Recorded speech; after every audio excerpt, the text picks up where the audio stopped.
It's time to be inspired and empowered as you listen to this life-transforming teaching by Pastor Mike Ayeni.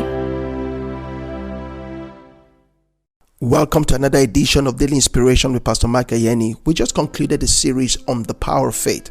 Today, I want to teach you about the expression of faith. The expression of faith. How do you express faith? Number one, faith is expressed through your attitude and behavior.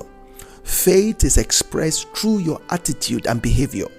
The Apostle Paul wrote to Timothy, his son in the Lord, in 1 Timothy chapter 3, verse 15, the King James Version. He said to Timothy, "But if I tarry long, that you should know how to behave yourself in the house of God, which is the church of the living God, the pillar and the ground of truth." I'd like you to please know how to behave yourself in the house of God. It means as a child of God, God is very conscious of your behavior. That's why Hebrews chapter 11 verse 6 says, "But without faith, it is impossible to please God.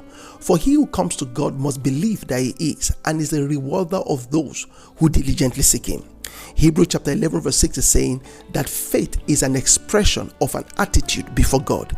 Therefore, you cannot claim you have faith in God for something and you are behaving otherwise. In other words, your faith for that thing is not expressed in your attitude or your behavior. For example, you cannot believe God to succeed and you are behaving like a failure.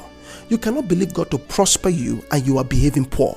You cannot believe God for good relationships and you have a bad behavior. You talk down on people, you don't respect anybody. I'm sorry, God will not send good people your way with that kind of attitude. Sometimes you think God is taking too long to change your situation. No, God is not taking too long to change your situation. It's just taking God too long to change your attitude. The problem is not with the situation. The problem is with your attitude. If your attitude can change, the situation will change. It is of no use to believe God for something you are not willing to change your attitude or behavior for. Therefore, my dear friend, whatever you are believing God for, let it be expressed in your attitude and your behavior, and you will see it happening in your life. Thank you for availing yourself to listen to this devotion. I'll give you another point tomorrow.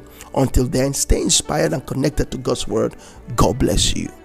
Have you been blessed by this teaching? Let us hear from you.